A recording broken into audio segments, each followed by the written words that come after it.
Em nome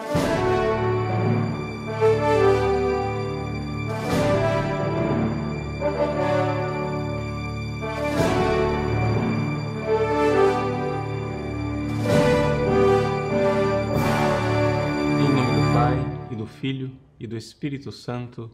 Amém. Inspirai, ó Senhor, as nossas ações e ajudai-nos a realizá-las, para que em vós comece e para vós termine tudo aquilo que fizermos por Cristo, Senhor nosso. Amém. Santa Maria, Mãe de Deus, rogai por nós. Em nome do Pai, e do Filho, e do Espírito Santo. Amém. Muito bem. Uma boa noite a todos. Alegria estarmos juntos no nosso encontro semanal ao vivo, né?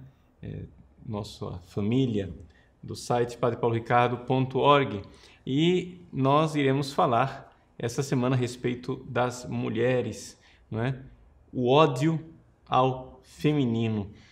Que nome nós podemos dar ao ódio aos femininos? A palavra chama-se feminismo, não é?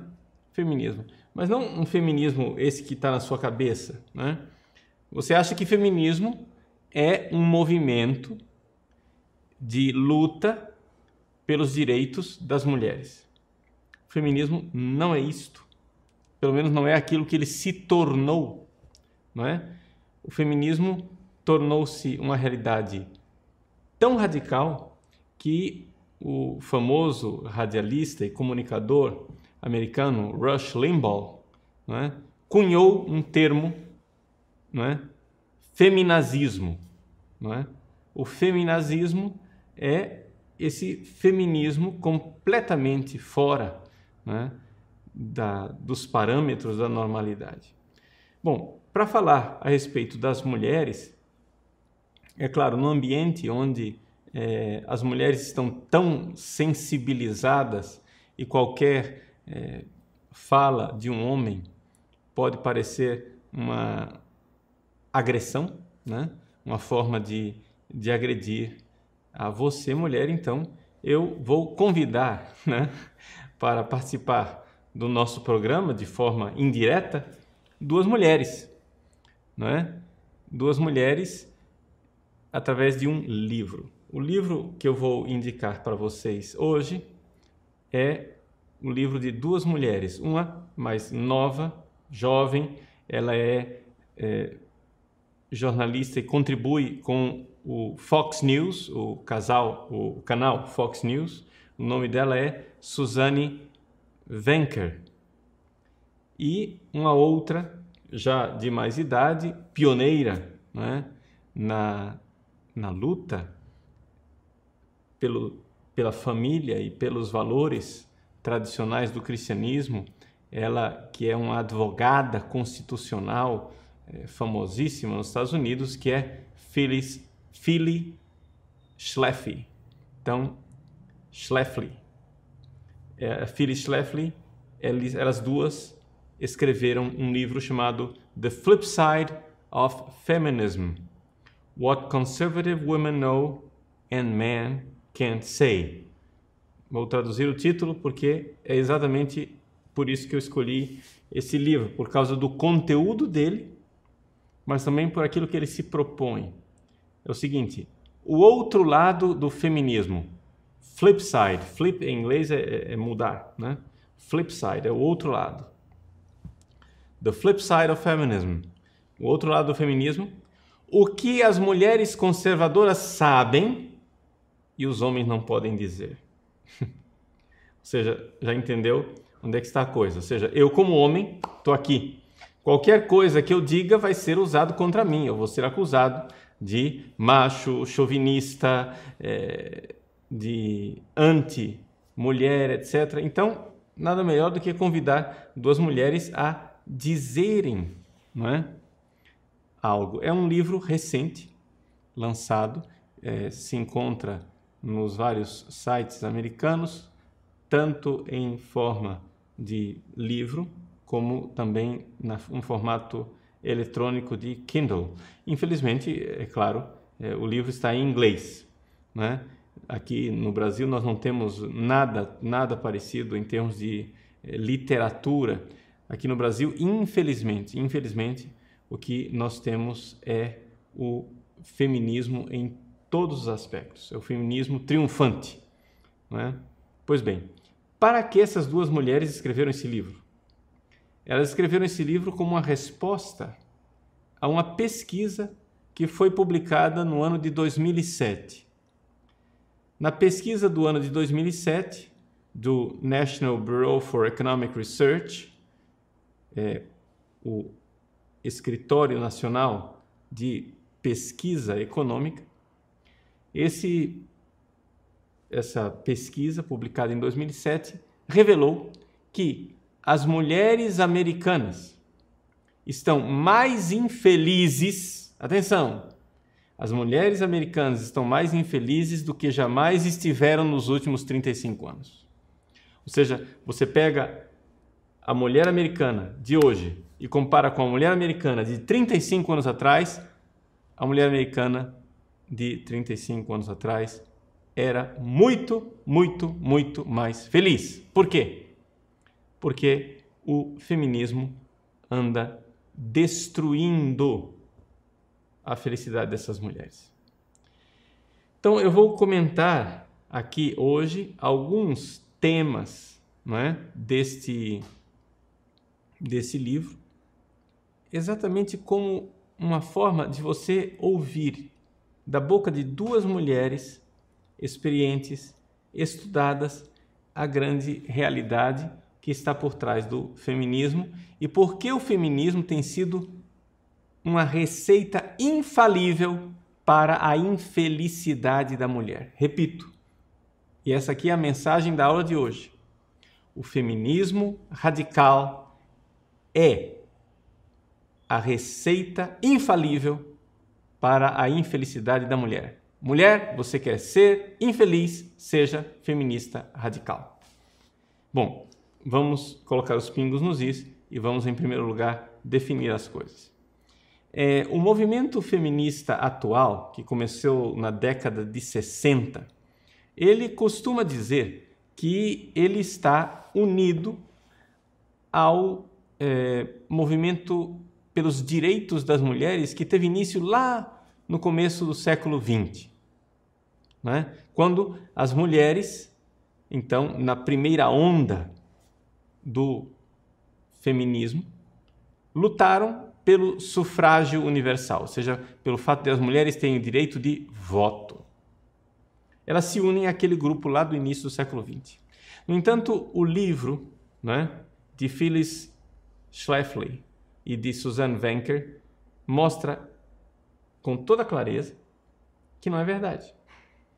Por quê? Porque aquelas mulheres lá do início do século XX, elas eram mulheres pró-vida, pró-família, pró-feminino. Eram mulheres femininas, plenamente femininas, que gostavam da família, gostavam da estrutura familiar. O que aconteceu foi outra coisa. O que aconteceu foi que na década de 60 iniciou um outro movimento, que é chamado de segunda onda do feminismo, mas que, na verdade, não é segunda onda, porque se supõe que a segunda tem a ver com a primeira. E a primeira não tinha nada a ver. A primeira onda era de mulheres cristãs que amavam suas famílias, mas queriam seus direitos civis. A segunda onda são de mulheres marxistas, totalmente revoltadas contra a natureza feminina, né? E que, na verdade, usavam o feminismo como uma forma de impor o poder marxista. Vejam esta frase de Suzanne Venker e Phyllis Schlafly. Ela diz o seguinte: o que se costuma chamar de movimento das mulheres, né, de defesa do direito das mulheres, nunca foi algo a respeito dos direitos iguais para as mulheres, mas é a respeito do poder da esquerda feminina. Então veja só, aqui o que que você tem que entender é o seguinte: assim como nós homens distinguimos e eu enquanto homem, abomino a esquerda feita por outros homens, eu não tenho por que defender estes homens que são destruidores. Eu não tenho por que, como homem, dizer, não, nós somos homens, precisamos nos defender mutuamente, e se é um homem quem está fazendo isso, eu voto nele. Não! Se o cara é um criminoso, um assassino, um sem vergonha, um imoral, não é porque ele é homem que eu vou apoiá-lo. Não é verdade? Acho que todo mundo enxerga isso. No entanto, não é isto que o jargão marxista usa. Entende? Porque a presidente Dilma é mulher, você que é mulher precisa votar na presidente Dilma porque ela é mulher. Não, você não precisa fazer isto, porque esta mulher não é simplesmente uma mulher, ela é uma esquerdista. Ela é uma esquerdista, e sendo esquerdista, ela é contra os valores da família. Por quê? Porque Marx, já desde o início do movimento comunista marxista, Marx identificou que a família era uma forma de opressão burguesa, onde o homem oprimia a mulher e os filhos. Ou seja, assim como o capitalista oprime o proletário na fábrica, o pai de família oprime a mulher e os filhos em casa. Então, a família, para a análise marxista, a família que nós todos amamos e veneramos é um instrumento de opressão que deve ser destruído. Aqui que está o grande problema. Portanto, o que é o feminismo, essa segunda onda de feminismo, e hoje nós estamos vendo uma terceira onda do feminismo, que é pior ainda, né? Atenção, a segunda onda do feminismo da década de 60, ela era a favor do aborto, a favor do sexo livre, a favor do divórcio, a favor da mulher trabalhando, a mulher de calça comprida, a mulher queimando o sutiã na praça, etc, etc. E contra o homem como sendo o homem o grande opressor, o grande inimigo. A terceira onda feminista ela é mais radical ainda. Por quê? Porque ela chega a se declarar anticristã, não é? Ela é claramente a favor de uma identidade lésbica para as mulheres, de tal forma que a mulher possa até mesmo fazer sexo independente dos homens e não fique oprimida, necessitando, desculpem, mas é a linguagem que elas usam, não precise agora ficar dependente de um pênis, necessitando de um pênis. A independência total das mulheres. Ou seja, as coisas se radicalizaram de uma forma tremenda e se chegou a uma mentalidade não de direitos iguais, mas de superioridade das mulheres, onde os homens são apresentados nos filmes, nas palestras, nas intervenções das mulheres como sendo estúpidos, tolos, insensíveis, maldestros, ou seja, incapazes de resolver os problemas, né? Uns bobocas, e as mulheres são as heroínas, né, da história. Então, tornou-se um feminazismo, ou seja, um nazismo feminino, ou seja, as mulheres são a raça superior e nós, homens, a raça inferior que devemos ir para o campo de concentração. Está entendendo? Ou seja, na verdade, tornou-se o antagonismo daquilo que era o machismo e que o machismo sempre foi condenado pelo cristianismo enquanto tal, né? Pois bem, então vejam, a senhora Wencker e a senhora Schlafly dizem com clareza que esse movimento feminista não tem nada a ver com mulheres, tem a ver com a esquerda. Segundo ponto, as feministas acham que estão lutando contra uma sociedade que foi injusta contra elas. Estou lendo a frase que elas escrevem no livro. Na realidade, estão lutando contra a natureza humana. Vejam só que frase importante. E isso daqui nós podemos acrescentar: estão lutando contra a natureza humana como ela foi criada por Deus. A ordem natural das coisas. não é? Então veja, não é uma questão de para as feministas atuais, o papel social da mulher e do homem, as diferenças de gênero são um construto social.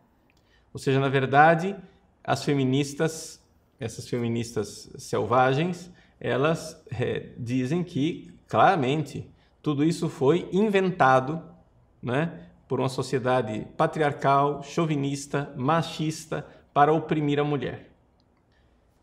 Mas é um ódio contra a estrutura do real, a estrutura da realidade, né? É um ódio contra o Deus Criador. As mulheres, ao fazerem isso, estão lutando contra elas mesmas, porque estão lutando contra o feminino. Existe maior inimigo do feminino do que uma mulher que diz que a sua realização é não engravidar, portanto, não ser mãe, poder abortar o quanto ela quiser, fazer sexo sem compromisso e sem vínculo afetivo, trabalhar, usar calça comprida, receber salários e se realizar politicamente e rejeitar absolutamente tudo aquilo que é próprio da mulher. Então vejam, nós estamos fazendo aqui uma análise, não é, para entendermos, não é, no que é que nós estamos, com o que é que nós estamos lidando. Estamos lidando com um verdadeiro inimigo do feminismo, não é? As duas autoras, elas dizem com clareza, nós não precisamos do feminismo. Isso aqui é uma importante indicação de, digamos, estratégia para as mulheres que são cristãs e que claramente querem preservar a família, né? Porque o que é que a gente vê nas mulheres católicas, o que é que nós vemos nas mulheres cristãs que querem conservar a sua família? Que as mulheres, de uma forma geral, elas tentam absorver o movimento feminista e dizer assim, não, vamos criar um feminismo versão católica, vamos criar um feminismo versão evangélica, um feminismo versão conservadora. Não, não é necessário um feminismo, dizem as autoras. Por quê? Porque o feminismo não tem nada a ver com o direito das mulheres. O feminismo tem a ver com uma revolta contra o próprio feminismo, com a transformação das mulheres numa cópia horrorosa dos homens. Veja só a frase das autoras. Elas dizem assim, o feminismo sabotou a felicidade das mulheres para que realmente ela receba os seus direitos. Aqui é a tradução que eu usei para empowerment. Empowerment é ter poder, mas receber o seu poder, no caso aqui, aplicado no português, talvez seja mais adequado dizer tenha os seus direitos reconhecidos, né? Se você quiser traduzir ao pé da letra, para que a mulher chegue ao poder. Não é isso que as autoras queriam dizer, mas em todos os casos eu traduzo assim, para que a mulher realmente receba os seus direitos, tenha os seus direitos reconhecidos, ela deve rejeitar o feminismo, né? Então, vejam, aqui nós vemos claramente, não é, uma afirmação e uma análise razoavelmente, bastante profunda, razoavelmente objetiva, de duas mulheres. Elas, pelo que eu saiba, não são católicas. Eu não sei qual é a religião de Suzanne Venker, mas a Phyllis Schlafly, ela é presbiteriana, se não me engano. São duas mulheres cristãs que simplesmente são pró-família. É importante, então, nós olharmos nesse primeiro passo, nesse nosso primeiro encontro, desmascararmos não é? A ideologia feminista que, através dessa pesquisa de 2007 do National Bureau of Economic Research, se viu com toda clareza que a mulher não está mais feliz por causa do feminismo. As famosas, digamos assim, propagadoras, iniciadoras do movimento feminista da década de 60, diziam que o lar era um campo de concentração confortável. Ou seja, que as mulheres fiquem em casa, que elas tenham casa, que elas se realizem na maternidade, né, sendo mães, que elas se realizem sendo esposas, etc. e tal. Isso para elas é um campo de concentração, né? Agora, nós temos aqui, nesse livro, duas mulheres dizendo com toda clareza, isso não é verdade. Você vai e tira a mulher da sua própria natureza, deturpa a natureza da mulher e a mulher aqui, então, se torna totalmente refém de um ciclo de realizações sociais que ela, para ser alguém, precisa se mostrar socialmente e, na verdade, ela vai acumulando infelicidade, porque isso põe sobre ela uma dupla carga, né, de exigências. Ela tem, por um lado, as exigências que a sociedade feminista coloca sobre ela. Olha, se você quiser ser uma mulher respeitável, você tem que ter um diploma universitário, ter uma carreira, um salário alto e se gastar, né, aí fora. Ao mesmo tempo que ela recebe essa pressão social, a mulher recebe também uma pressão da sua própria natureza feminina, porque ela sente que ela quer casa.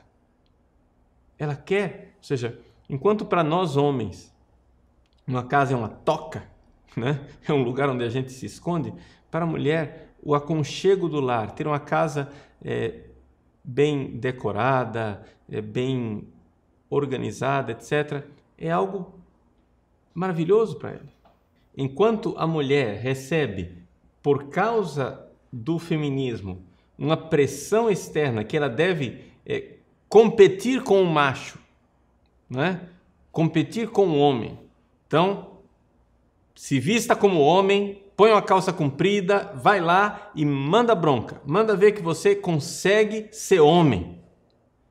Dá para notar que isso é a total inimizade do feminino? Ou seja, você só vai ser feliz, mulher, se você for igual a um homem lá fora. Ao mesmo tempo, dentro dela, a mulher tem uma demanda de ter casa, né? De ter a sua casa bem arrumada. Enquanto para nós homens, decorar uma casa é uma dificuldade enorme, não é? Para as mulheres aquilo é uma realização. A mulher, ao mesmo tempo, se sente frustrada em não ter tempo para os seus filhos. Então aqui nós temos dois complexos de culpa que foram colocados em cima da mulher, né? Que é exatamente esta dupla realidade, de que a mulher agora ela tem que dar conta de ser mulher, sendo mãe, dona de casa, né? Esposa, e ao mesmo tempo tem que dar conta de ser uma cópia do homem no mercado de trabalho, né? Como é que tudo isso aconteceu? Como é que essas coisas estão se dando? É algo realmente alarmante. Nós iremos continuar esse nosso assunto, não é? Em outros encontros e até mesmo em cursos mais extensos, porque o desmonte, ou seja, se nós poderíamos dizer aqui o foco do furacão, não é? Que está acontecendo nos valores cristãos na sociedade atual passa pela mulher. Por quê? Porque é a mulher, digamos, o núcleo do lar e da família. E, portanto, uma mulher que seja pró-aborto, pró-anticoncepcional, contra filhos, contra família, será certamente uma mulher que irá promover a queda dos valores cristãos. Nós fazemos agora um pequeno intervalo e voltamos já já para responder as suas perguntas. Retornamos então à nossa aula ao vivo. Queremos pedir para vocês um pouco de paciência, porque hoje, não sei por que, nós estamos tendo algum problema de conexão com a internet e a nossa transmissão não está tão boa como nós gostaríamos que fosse. Vamos esperar que o Brasil melhore um pouco, né, o seu serviço de internet. Mas tudo bem. Gostaria de falar para vocês, logo agora no início, aqueles que quiserem ter acesso à pesquisa que foi citada, né, do National Bureau for Economic Research, vocês têm aí o link, né? A equipe do site está colocando aí para vocês o link do documento de 2007, The Paradox of Declining Female Happiness, o paradoxo do declínio da felicidade feminina, feito por dois pesquisadores, Betsy Stevenson e Justin Wolfers. Para ler para vocês o resumo deste paper, dessa pesquisa. Através de mensurações objetivas, a vida das mulheres nos Estados Unidos melhorou nos últimos 35 anos e, no entanto, através de mensurações subjetivas, do bem-estar das mulheres, se nota que a felicidade das mulheres declinou tanto em números absolutos como em números relativos comparado com os homens. Esse paradoxo do declínio do bem-estar das mulheres foi encontrado em várias fontes de dados, mensurações subjetivas de bem-estar e através de grupos demográficos e nos países industrializados. Então vejam só como está aí a pesquisa para vocês, né? É bastante completa. Tem também no final da pesquisa uma série de gráficos e bibliografias. Os gráficos mostram, né, como se mediu as coisas na população e assim por diante. Então vocês vejam, né, que isso daí é uma realidade que não dá para a gente negar. De fato, né, as mulheres, apesar de tanta libertação, não estão mais felizes do que as suas companheiras de 35 anos atrás. Por que é que o feminismo não conseguiu fazer as mulheres ficarem felizes? Porque o feminismo radical é uma receita segura, certa e objetiva para a infelicidade das mulheres, né? Então, vamos responder um pouco as perguntas de vocês. Rafael Sena, percebo que o neofeminismo acompanha outros movimentos marxistas modernos numa tendência de radicalidade cada vez maior. Quem está alimentando ideologicamente esses movimentos na atualidade? Bom, veja, Rafael, na verdade, aqui nós temos um fenômeno interessante, que é o fato de que as propostas, né, da agenda marxista estão coincidindo com as propostas das grandes fundações internacionais. Ou seja, cada um quer a implantação do feminismo por razões diferentes, mas estão de acordo no objetivo a ser alcançado. As grandes fundações, como a Fundação Rockefeller e Companhia Limitada, estão empenhadíssimos na libertação da mulher. O que quer dizer essa libertação das mulheres? Quer dizer, na linguagem do Rockefeller, quer dizer simplesmente: nós não queremos que as mulheres tenham filhos. Então, precisamos fazer alguma coisa, né, para que elas parem de ter filhos. Então, isso daí foi a chamada segunda estratégia que nós estudamos, né, aqui no site, quando nós vimos aquele documento sobre a nova estratégia, a terceira estratégia do ano 2012. A segunda estratégia que nos fala exatamente dos direitos reprodutivos da mulher. né? Então, é uma forma de convencer as mulheres a não terem filhos. Então, essa libertação das mulheres no mercado de trabalho, uma mulher que trabalha, é evidente que ela não vai querer filhos, não é? Então, esse materialismo que vai tomando conta, né, é desejado pelos Rockefeller porque eles querem um controle populacional. Os marxistas, por sua vez, querem a destruição dos valores morais, né, do cristianismo, que eles chamam de moral burguesa. E então, Pôncio Pilatos e Herodes se abraçam e fazem a festa, né? Marlon Sapatini, padre, seria um pecado no sentido estrito da palavra a mulher trabalhar fora de casa? Não, não é um pecado a mulher trabalhar fora de casa. Não se trata disso, não se trata de moralismo, dizer que é pecado. Se trata da mulher compreender onde está a sua realização. Então, existem várias formas e é interessante que esse livro que nós indicamos para vocês, que é escrito por duas mulheres, ele tenta dar respostas exatamente a esses dramas da mulher que tem que trabalhar, né? E a realidade do trabalho é uma realidade que na vida da mulher não é um absoluto, não precisa ser a sua vida inteira. Você pode, por exemplo, dedicar mais tempo na fase mais delicada da educação dos seus filhos. Depois que os filhos já estão mais crescidos, você pode então dar mais tempo a um trabalho externo e assim por diante. As coisas são versáteis. Importante é nós entendermos que existe uma dignidade na própria mulher e no ser mulher. A famosa e extraordinária encíclica do bem-aventurado Papa João Paulo II, do dia 15 de agosto de 1988, Mulieris Dignitatem, né? É uma tarefa de casa para todos nós lermos essa encíclica, né? Como o Papa fala da dignidade da mulher e como essa dignidade da mulher não significa masculinização da mulher, né? O Papa coloca exemplos extraordinários de santas, de mulheres realizadas, seja mães de família, seja também mulheres consagradas, né? Que exerceram um papel importantíssimo na história da Igreja. Então, tudo isso faz parte.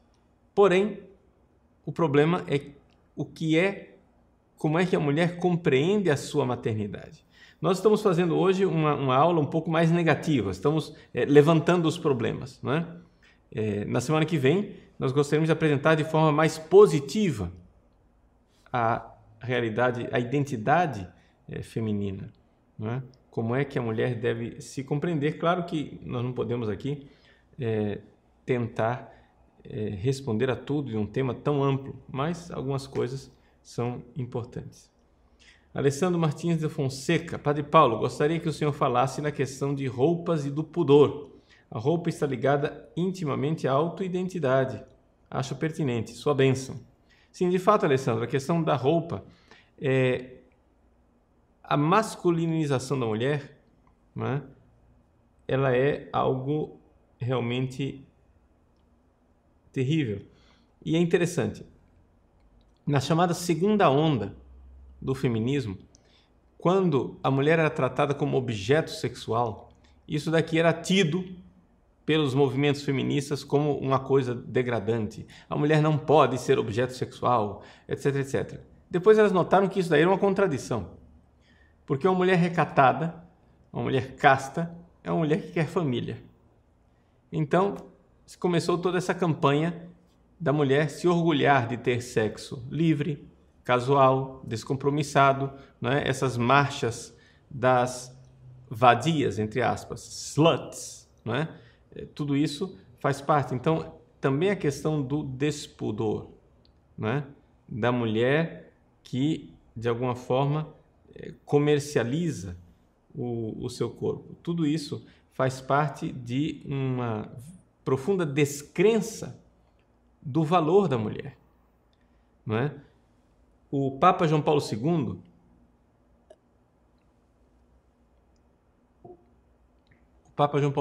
no seu ciclo de catequeses a respeito da teologia do corpo, ele fala com toda clareza que a beleza do corpo feminino está voltada para o esponsalício, ou seja, para ela ser esposa. Essa é a finalidade da beleza do corpo feminino. Então, quando uma coisa é você ver as roupas de uma mulher que se considera esposa, que se sabe esposa, e outra coisa é você ver as roupas de uma mulher que se considera uma mulher sem compromisso, né? Uma playgirl, né? Para não usar a palavra slut, uma mulher que sabe que pode fazer o sexo livremente. De fato, a roupa tem tudo a ver com essa identidade feminina da mulher que se compreende esposa e mãe, né? São duas características importantes. Mas essa parte mais positiva da identidade da mulher nós iremos tratar na próxima aula. Na Fulfo Totus Tuus Maria. O ódio ao feminino também pode ser encontrado dentro da igreja no Brasil e em que aspectos? Bom, veja, não é só a igreja do Brasil, é a igreja do mundo inteiro, não é? Por exemplo, nessa questão de achar que a todo custo a mulher precisa ser ordenada padre, né? A mulher precisa ser padre, se a mulher não for padre, não for sacerdote, então a mulher está em segundo plano. Mas a pergunta é, isso não é a masculinização da mulher? Ou seja, dentro daquilo que é a teologia do corpo, do Papa João Paulo II, nós poderíamos dizer que, de alguma forma, a mulher não é o sacerdote, a mulher é o santuário da vida, não é? Ou seja, o homem é feito para entrar no santuário da vida. Essa metáfora, né, que para alguns pode parecer blasfema, na realidade ela é belíssima, porque é aqui que está toda a realidade do Cristo esposo, sumo e eterno sacerdote, esposo da igreja, né? Então, a mulher como santuário da vida. Então, uma coisa é o sacerdote, outra coisa é o santuário. Se a mulher deixa de ser santuário da vida, se agora a festa dos anticoncepcionais, da camisinha, DIU, pílula do dia seguinte e aborto, né? Se tudo isso é o ideal para a mulher, então, de fato, ela está transformando o seu útero num túmulo, né? Então, as coisas se demonstram realmente o grande inimigo da mulher. Patrícia Alves. Padre, quais as virtudes que a mulher precisa cultivar para voltar à sua vocação original dada por Deus? Veja, Patrícia, nós vamos tratar isso na aula que vem, né? Existem, sim, várias virtudes importantes que precisam ser cultivadas pela mulher. No entanto, eu, já adiantando as coisas, né, diria que existe, que é importante que a mulher madura se compreenda como mãe. Vocês se lembram que quando eu falei do masculino, da identidade do homem, não é? Eu comecei falando do homem enquanto sacrifício e só num segundo momento eu falei da paternidade. Com as mulheres, nós precisamos inverter as coisas por causa da própria natureza do feminino. Ou seja, a maternidade, o ser mãe para a mulher é fundamental. E aqui está a grande dificuldade. As virtudes típicas de uma mãe estão sendo abandonadas, né? Então, nós temos cada vez mais mulheres que são más mães, que é uma completa violência contra a própria mulher, né? Então, nós iremos ver isso de forma mais detida na próxima aula. Verônica Van Vick Rezende. Padre Paulo, sua bênção. Como nós mulheres devemos lidar com o feminismo no dia a dia, quando a maioria das pessoas não tem mais noção de diferença entre os sexos?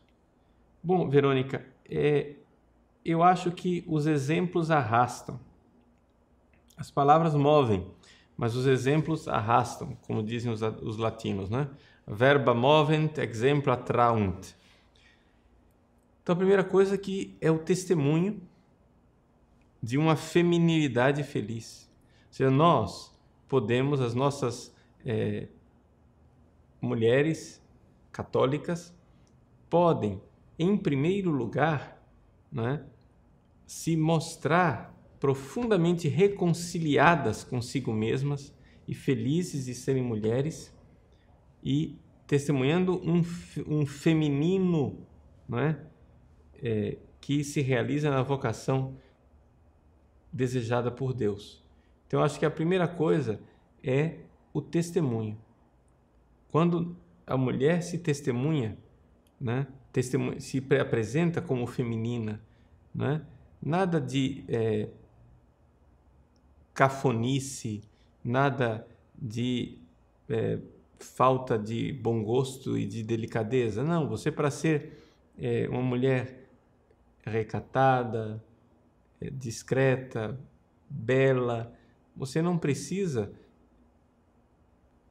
se enveredar por um caminho contra a moda do mau gosto, né? Não, isso tudo pode ser cultivado, a beleza feminina pode ser cultivada dentro do feminino, né? Então, o testemunho de uma mulher que se apresenta bem, e sobretudo com a sua beleza interior, ornada com as virtudes das grandes mulheres, como diz a Sagrada Escritura, né? É algo que realmente acho que mudaria muito na nossa sociedade, porque é uma coisa rara de se encontrar. Ana Luísa Francomano Lima. E as católicas que vão à missa rezando todos os dias, mas usam contraceptivos, não acham nada de errado o sexo antes do casamento, como abordar essas questões? É tão delicado. De fato, Ana Luísa, é muito delicado. Isso daí, eu acho que a abordagem deve ser sempre positiva, sobretudo, de as mulheres verem o grande mal que elas fazem a si mesmas, transformando os seus úteros em túmulos, né? Sendo as grandes inimigas do feminino, né? O feminismo como a grande inimizade do feminino. Nós iremos ver como abordar isso e como apresentar isso de forma mais positiva na próxima aula. Nessa aula aqui, eu sei que eu fiquei muito na má notícia, não é? Mas eu acho que é importante nós entendermos qual era a finalidade desta aula, né? A finalidade desta aula foi mostrar quem é que tem ódio contra o feminino.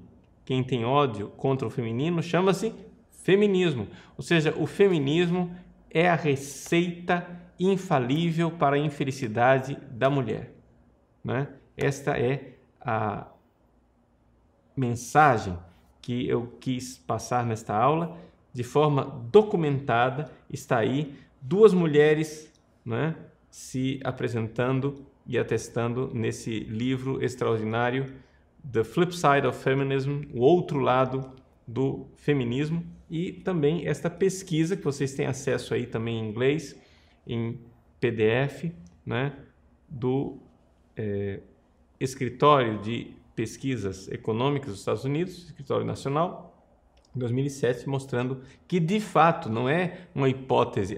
Eu acho que as mulheres estão mais infelizes. Não, elas estão infelizes e é o feminismo quem está destruindo as mulheres. Eu conheço casos extraordinários, belíssimos, de mulheres que passaram a vida inteira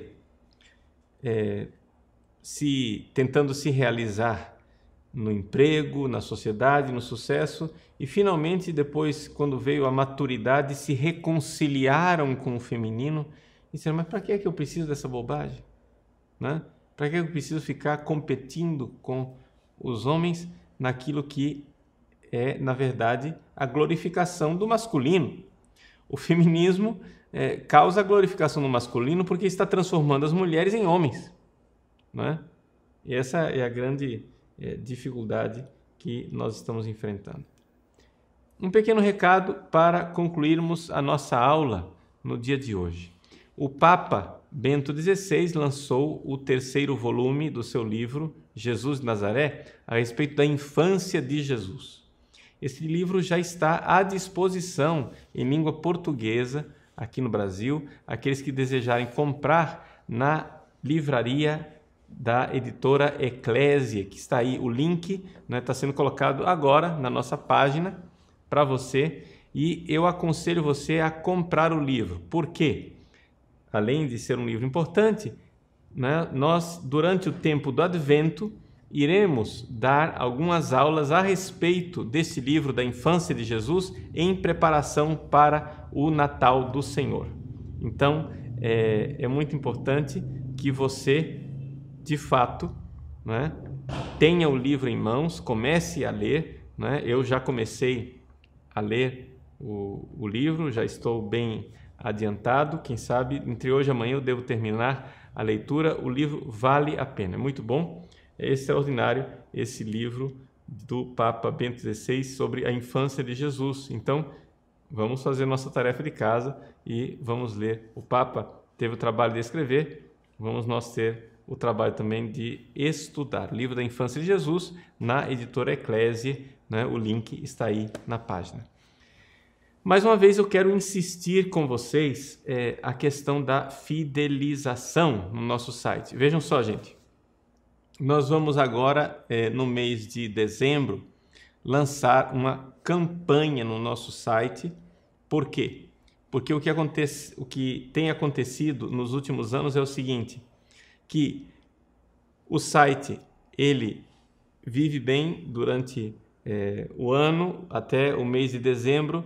De repente, no mês de janeiro, que é o mês de férias, e até parte de fevereiro, o site então cai nas suas doações, na questão da assinatura dos seus membros, etc. E nós temos os nossos compromissos, né, mensais que nós precisamos honrar.